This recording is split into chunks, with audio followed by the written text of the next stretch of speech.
What's good? What's good? I am back. Triple P, Paul Pickett Podcast. I'm your host, Paul Pickett, aka the Common Sense Podcast. I got a bunch of topics. Let me. Oh, we got topics galore. You know, I write my little topics down on a little notepad or a little piece of paper. You know, so I know what I'm talking about, and then I freestyle my topics. You know, so we live on TikTok, pre-recorded for YouTube, Facebook, Instagram, and all these other platforms. Don't forget the audio version of this podcast goes to Spotify, Apple, Amazon, Deezer, Castbox, TuneIn, Stitcher, iHeartRadio, Player FM, Podchaser, Podcast Addict, and a dozen more. You Google the Paul Pickett Podcast. Don't forget this podcast is sponsored by Promo Palace LLC at promopalace.biz. New online market promotions for your music, your brand, your product. Check out promopalace.biz. If you're a dog lover or a cat lover or animal lover, you like t-shirts, hoodies, sneakers, please check out New Litter Apparel at newlitter.com. We also got apparel for your dogs to wear, like dog bandanas and whatnot. Before I get into the show, for Shizzle, I got to shout out Dizzle. DizzleBrand.com. Check them out. Dizzle, just add ice. Dizzle and ice. Do your Dizzle. DizzleBrand.com. And of course, I got my bottle right here. Let me go over see what topics I got. Let me separate some of these. I'm going to start getting into my Paul's Power Rankings, my NFL's Paul Power Rankings, and my NBA Paul Power Rankings. First, let me get into these NBA scores. Portland lost to Cleveland. Portland ain't looking too good right now, you know. And I ain't going to totally blame Chauncey Billups as coach because they did lose a lot of good players, and they didn't really replace them with any better ones. Carmelo's over the Lakers. He's already put up 220-somethings for the Lakers, so they lost a lot of bench scoring. I mean, they got Nasir Little, Anthony Simmons, Cody Zeller, who was playing for the Hornets before last year, and he got replaced by Mason Plumlee, who's balling out real good for the Hornets, you know. So that was an upgrade for us. Yeah, Portland don't really got much coming off the bench. New York Knicks lost to Indiana. Indiana Pacers beat them 111-98. Boston beat Orlando, which was a must-win, 92-79. Philly beat Chicago, which Chicago didn't have Tobias Harris or Danny Green, but they still got a squad, you know, with the start five they had. Toronto beat Washington. And Toronto, actually, they don't even got Pascal Siakam, so they're going to be looking a lot better when he gets back because Scotty Barnes is looking like the number one rookie right now. Atlanta lost to Brooklyn, 117-108. I'm a little nervous on Atlanta right now. They look like they might not even make the playoffs. Of course, they having a tough schedule. Denver lost to Memphis. Clippers beat Minnesota. Dallas beat the Spurs by 1 point. My Charlotte Hornets lost to the Golden State Warriors. I thought we was going to beat the Warriors. But Terry Rozier had a bad game, and LaMelo Ball had a not too good game either, scoring-wise. You know, he missed a lot of shots. So Terry Rozier hits his shots and LaMelo hits his shots. We win that game without a doubt. Without a doubt. So I like where we're at right now. And Sacramento Kings beat the Pelicans. Before I get into some topics, let me get into Paul's Power Rankings. My NFL Power Rankings. Starting with number 5, NFL Power Rankings. I'm only going to do top 5. I'm not going to do the whole thing, but top 5 Power Rankings, Paul's Power Rankings. Number 5, the Buffalo Bills. I mean, right now it looks like in the AFC with Derrick Henry going down and the Chiefs looking like they are. The Bills should be the favorites to come out the AFC. My top 4, all NFC teams. Number 4, Arizona Cardinals. Arizona, I mean, just picking up A.J. Green has definitely helped out a lot. J.J. Watts is out for the season, but he wasn't really the big game changer. It was really A.J. Green and the fact that Kyler Murray is, you know, he's a year older, you know, year more experience, balling out. Number 3, the Los Angeles Rams. Rams right now, they're number 3, but this could change. They could easily be number 1 next week. The Rams are, of all the teams in the NFL, they're the team that's the most all in. And now they got Von Miller, which I'm gonna get into. I'm not gonna talk too much about that. Number 2, Dallas Cowboys. I know a lot of teams got Dallas at number 1, but I still don't think they're better than the number 1 team that I got my power rankings, which is the Green Bay Packers. That's my number 1. Green Bay Packers won a game last week without 2 or 3 of their top receivers. And that's another reason why I think I like what the Cowboys are doing. I mean, this if this is gonna be a year for the Cowboys, this is it. But still, the Packers, they got Aaron Rodgers, man. That's a bad man. Okay, let me get into Paul's power rankings for the NBA. And this was before the games last night. Number 5, the Washington Wizards. Why? I mean, yeah, they lost last night, but they only had 1 loss before that, if I'm not mistaken. And on paper, they got Bradley Beal, Spencer Dinwiddie, Kyle Kuzma's having his best season in like a bunch of years. They got KCP, championship pedigree, Montrezl Harrell. They got Bertans, what is it? Devi, I forgot. Devi coming off the bench. They got a good bench, and they got a good start 5. Number 4, Golden State Warriors, who beat my Charlotte Hornets last night. Golden State Warriors, Steph Curry, they don't got nothing else past Steph Curry and Draymond Green, and Iguodala coming back has definitely helped. Jordan Poole is having a good year too, but past that, they don't got much, man. And when Clay comes back and they keep this up, they're gonna be looking good. But I think they're gonna come back down to earth once they get more into the season, and Curry has to try to keep carrying them. Number 3, Chicago Bulls. Yeah, they lost, to the Brooklyn Nets, Kevin Durant, James Harden, Patty Mills. Chicago Bulls, I mean, they balling out, man. They're good on defense. They're good on offense. They got 2 players averaging 25 a game. 25, 4 and 4 for Zach LaVine. 25, 6 and 6 for DeMar DeRozan. And then they picked up Lonzo Ball. In the offseason, all 3 players they picked up play defense, and they can score. Lonzo Ball plays defense. DeMar DeRozan plays defense. Alex Caruso plays defense. So they picked up 3 players that actually play defense, and they can score. So, man, Chicago Bulls, they were really good additions. Number 2, Utah Jazz. I'm not sold on the Utah Jazz. I mean, they've been doing this for the last 2 years. Ball out in the regular season. Look like they could beat pretty much everybody in the regular season. But come playoff time, I don't know that they got enough, man. You got past Donovan Mitchell, who's really your number 2 scoring option that's really competing with like the Chris Middletons of the world and the other number 2 options for all these other these teams. I don't know that Utah has their second option for scoring is as good as Chris Middleton, and so that says a lot, man. They need that second guy to step up and night in, night out. Utah, that's the thing. They got guys this night, this guy, this night, that guy. And they got a few of them, but they need another guy who's night in, night out like Donovan Mitchell. And number 1, Miami Heat.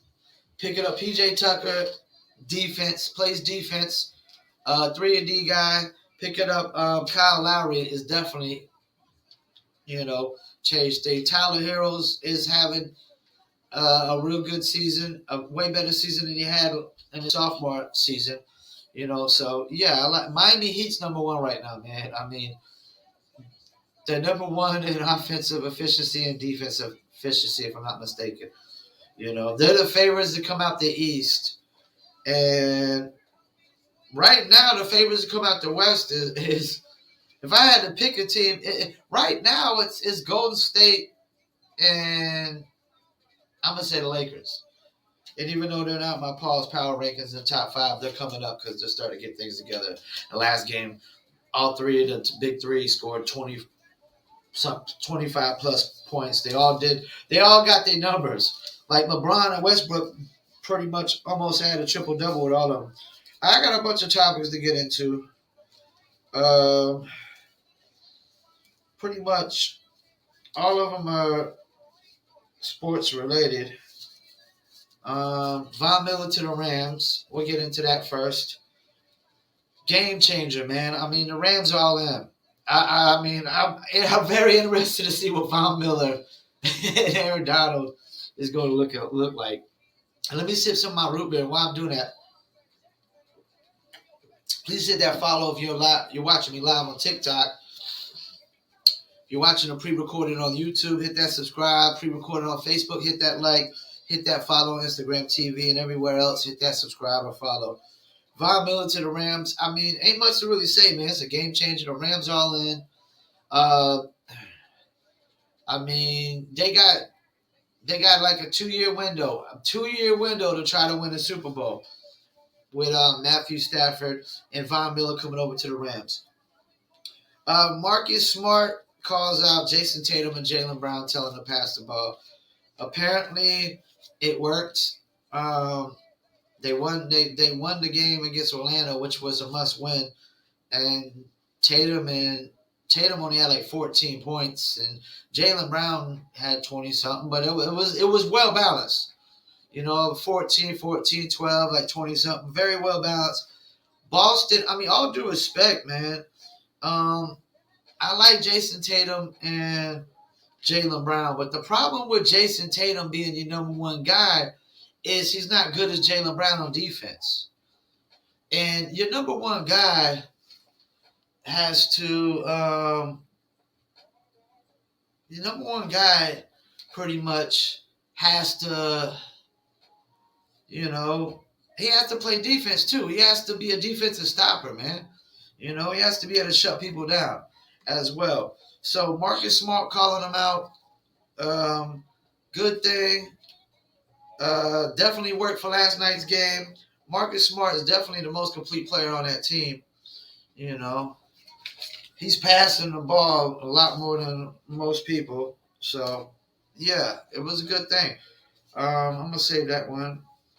Odell Beckham Jr.'s father goes on social media, pretty much calls out Baker Mayfield and makes a video showing all the missed throws to Odell Beckham from Baker Mayfield this year.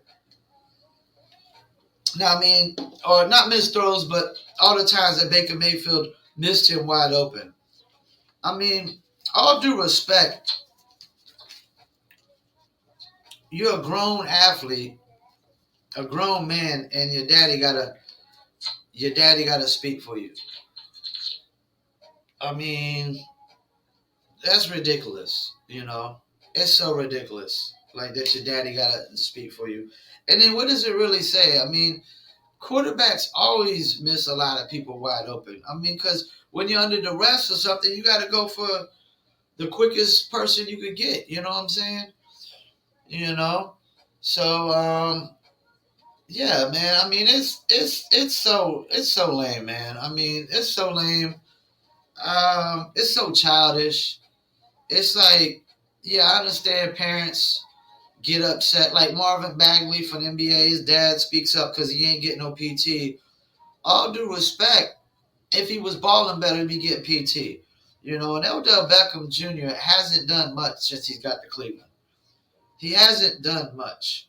Him and Baker haven't been able to really get on the same page. And that's not totally on Baker's. And I ain't saying Baker's like this great quarterback, but this is so childish, so lame, that you're going to sit there and your mommy and daddy got to speak up for a grown man. Why can't Odell Beckham Jr.? Because we know this is the thing. When people come out and, like, your parents come out and speak for you as a professional athlete, we automatically assume that it came from you, that this is you saying this. And if it ain't, then it doesn't look good, because then it doesn't bode well for your relationship with your quarterback now. Because now Baker is like, okay, now he knows how your dad feels, and he's pretty much thinking, oh, you feel the same way, because that's how it is. When professional athletes, parents speak up for them, we automatically assume that that's coming from the athlete. Like they just didn't want to say it themselves, so their parents are saying it for them, or and that's exactly what they're thinking. So, yeah, it doesn't bode well. Browns are on the downhill now. They probably should just get rid of Odell Beckham Jr. I mean, it doesn't bode well. It's not very professional, man. Like to be honest with you, if I was the owner, and I don't care how good the player is, but if his dad put out a social media video talking about like my quarterback or one of the other teammates like that publicly, I'd be getting him out of there. Trade him out, man. It's a distraction, man. It's a distraction. It's childish. It's lame. Your mommy and daddy got to speak up for you after you're 18. Come on, man. Let's grow up. Man up. Man up. That's what I got to say. Man up. All right. I'm talking about the Braves. Braves won. I didn't even know the Braves were in the World Series, to be honest with you, because I don't follow baseball too much. I'll never really talk about baseball on this podcast, but today is a new day. So when I was younger, I was a Braves fan because growing up in Fayetteville, North Carolina, period, we're Braves fans. Before we had, a basketball team, we were like I think Washington Bullets fans and Atlanta Hawks fans. And we don't have a baseball team, so we always been Atlanta Braves fans. Before we had a football team, we were Washington Redskins fans, not Washington football team, Washington Redskins fans. And we were some were Atlanta Falcons fans, because that was the two teams. Atlanta teams always broadcasted in North Carolina, and DC teams always broadcasted in North Carolina. So we had our pickings from Atlanta teams and DC teams. And then once we got our own team, some people just chose to have our own team. But there's plenty of people, like my grandfather, grew up watching the Washington Redskins. And once we got our own team, he wasn't no Panthers fans. He was a Washington Redskins fan. Plus my grandfather grew up in South Dakota, where there's a lot of Native Americans and whatnot. And for all I know, he might have a little bit of Native American in him. We have to do a DNA test. We don't know. But Braves won. Big up to the Braves. They ain't won in like forever, since like 95, I want to say. Apparently they had the worst record going into the playoffs. From what I've gathered, they picked up like 3 or 4 outfielders, just like good outfielders, not like great outfielders, but good outfielders. And I guess each one of these outfielders is just like balled out, a series to get them to the World Series. And yeah, it's big, man.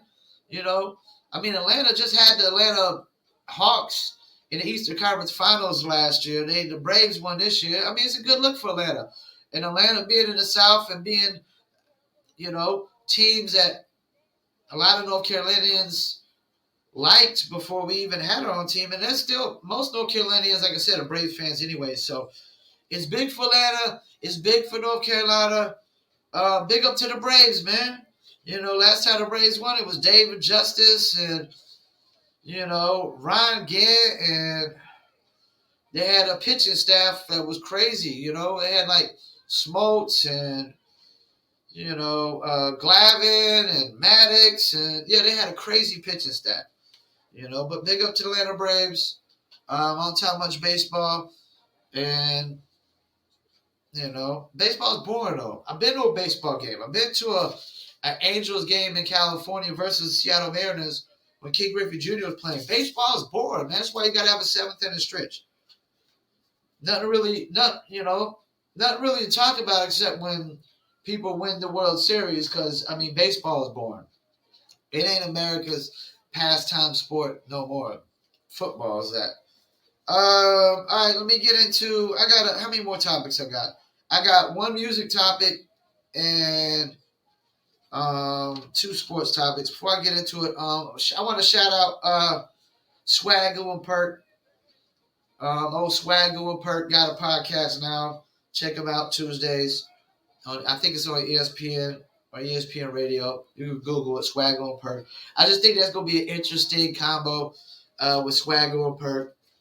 Swaggle played football for the Cowboys, and I forgot who else. And of course, Big Perk played for the Boston Celtics when they won the championship. The Thunder and the Cleveland Cavs and a bunch of other teams. But Big Perk, and Swaggle was definitely going to be an interesting combo for their podcast. But shout out to them.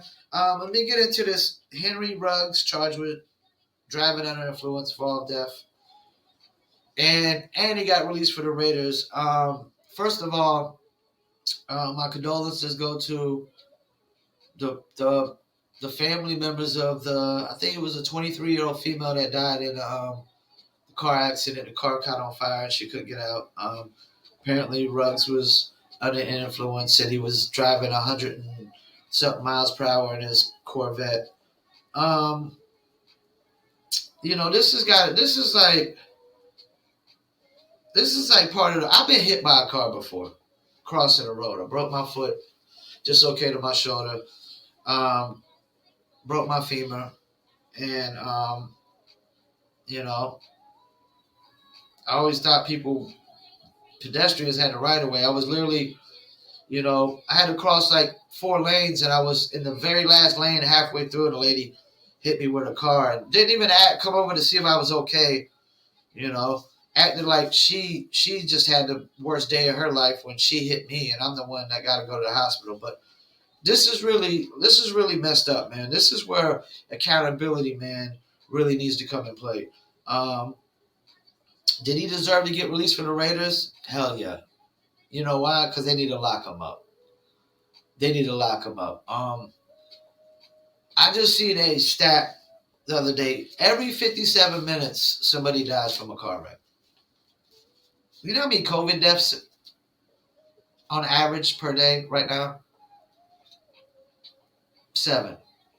7 COVID deaths per day on average. 1 per 57 minutes for car accidents is 1 per hour. That's 24 deaths a day. 24 deaths a day. And it's probably not 24 because people probably ain't dying during the like late night hours, like midnight and stuff like that. But still, it's probably like, it's well more than 7. It's probably like 14 deaths, at least 2 times the death. There's 2 times the deaths from car accidents than COVID right now. But COVID's such a pandemic. They need to start, when people get drinking and driving, they need to be locked. First time, they need to be locked up instantly. No court citations, none of that. Locked up 30 days, throw them in jail. Second time, a whole year. Because, I mean, this has got to be one of the worst things when you hit somebody. You're responsible for hitting somebody in an accident and they die, man. I mean, first of all, how could you even live with yourself and look at yourself in the mirror when you took somebody's life because of your irresponsibility? You're irresponsible. You think, you trying to show off for a female. And there was another female in the car with him. And it just so happens that Henry Ruggs and the female walk away okay, but the other 23-year-old girl, she's dead. Her, 23 years old. I'm 42 years old, man. 23 years old, man. She didn't even get a chance to live her life, man. Henry Ruggs needs to do time for this, man. And to be honest with you, I wouldn't let him back in the NFL ever again, man. I understand people always talking about people deserve second chances, man. Now when you kill people, man, I'm sorry, man. When you kill people, you don't deserve second chances as far as I'm concerned. You know why? Because that person who's dead, they don't get a second chance. They will never get a second chance.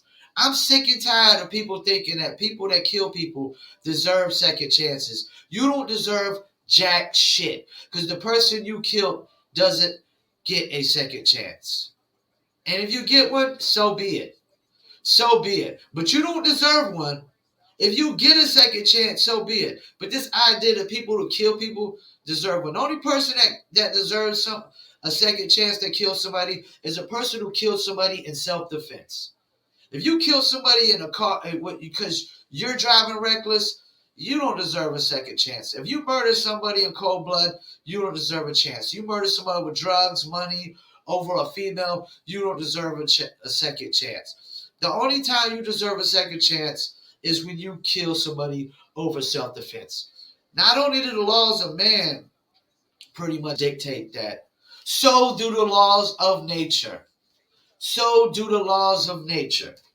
So Henry Ruggs, man, whatever happens to him, if he gets locked up and does years, it ain't enough as far as I'm concerned, man. He stole a life because he wanted to show off with some chick in his Corvette, going 100-something miles per hour. And, nah, man. Don't lock him up and throw away the key, man, as far as I'm concerned. Lock him up and throw away the key.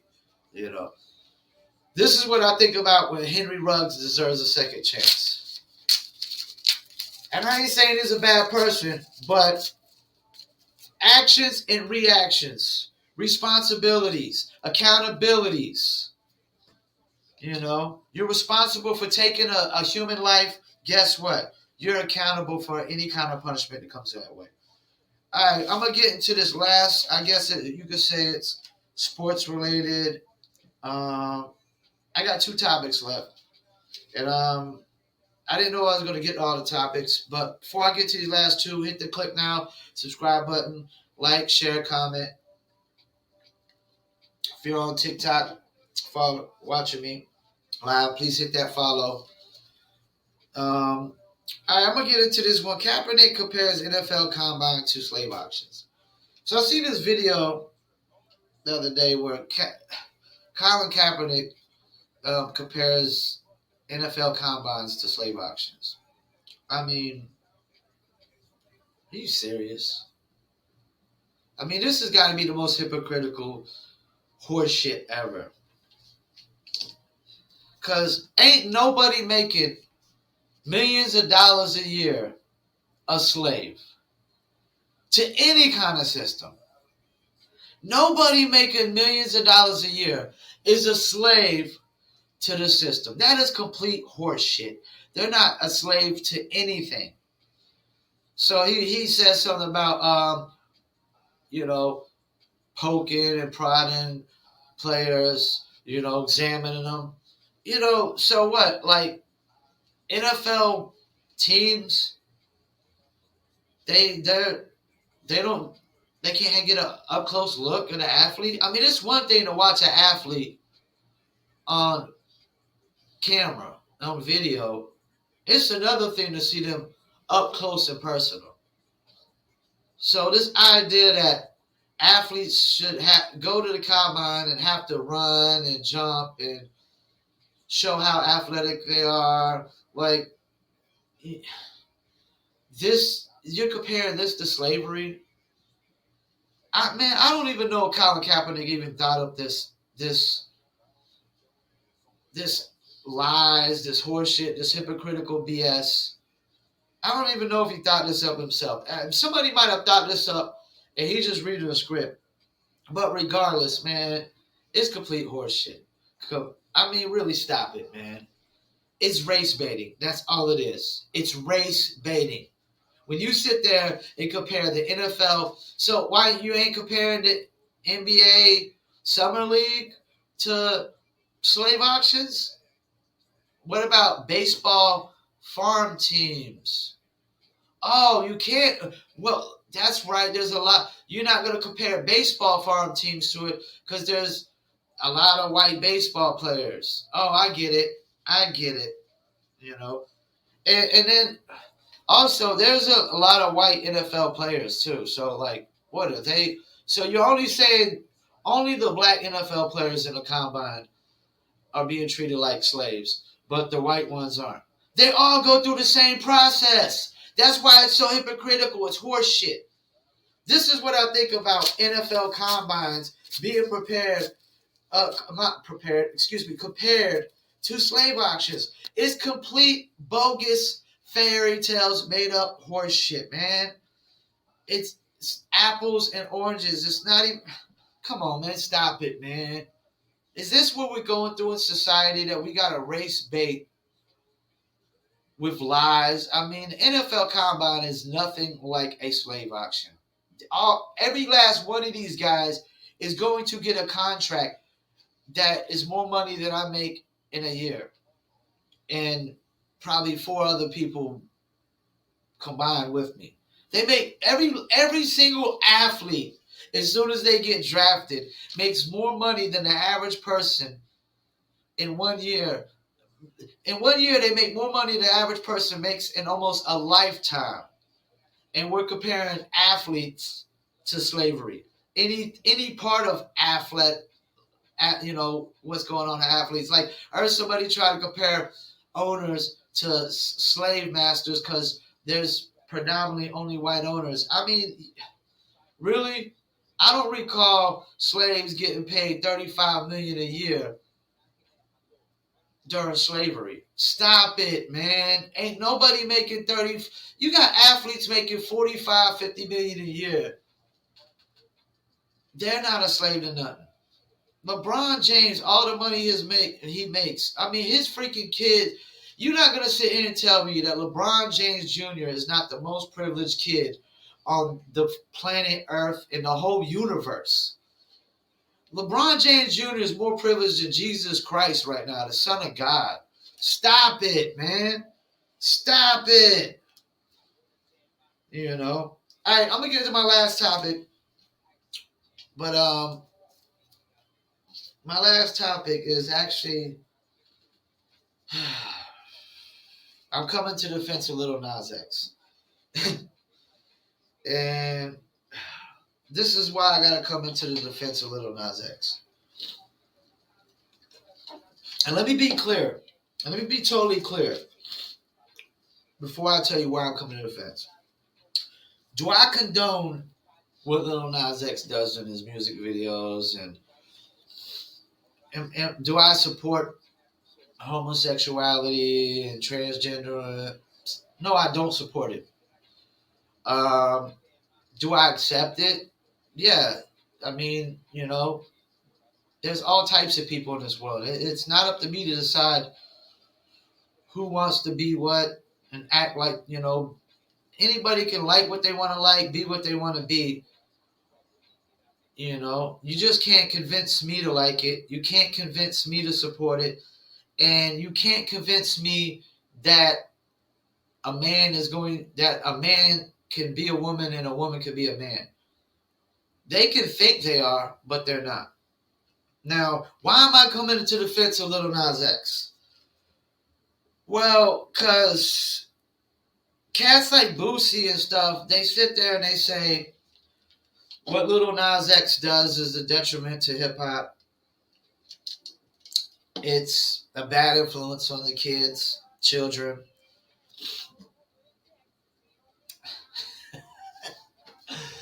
A bad influence on the kids. So, you mean to tell me that rappers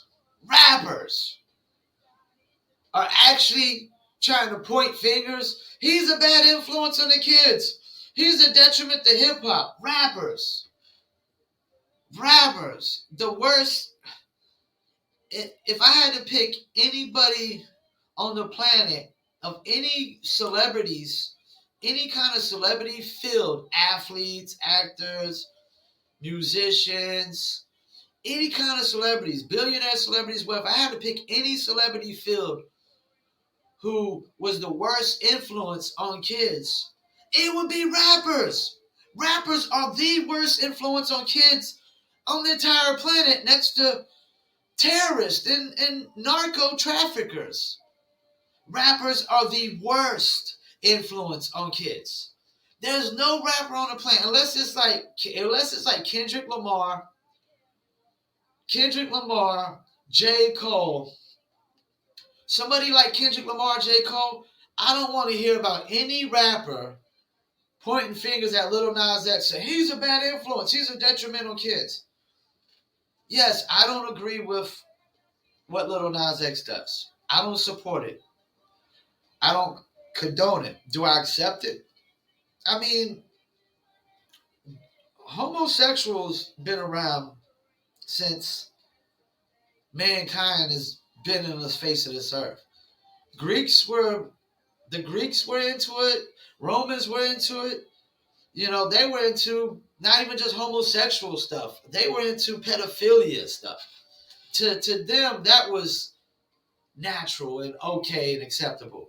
So there's been a lot of things that I look at unacceptable in my life that have been accepted in different cultures in society for thousands of years ago, since thousands of years ago, you know. Um, so yeah, women have been gay since there's been women. Women have been attracted to other women since there's been multiple women on the face of this earth. Men have been attracted to men since there's been multiple men on this face of this earth.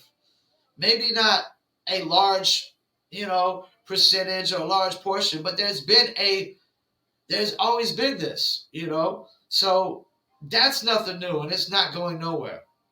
Now, the transgender thing, that's different. Like, you'll never convince me that a man can become a woman unless I can watch him go through a process of getting pregnant and having a kid come out between his legs, or a C-section, and you're not going to convince me that a woman would ever be a man unless she's going to grow a penis. But that's not going to stop me from defending Lil Nas X, because the thing is what I hate most on this planet is hypocrites.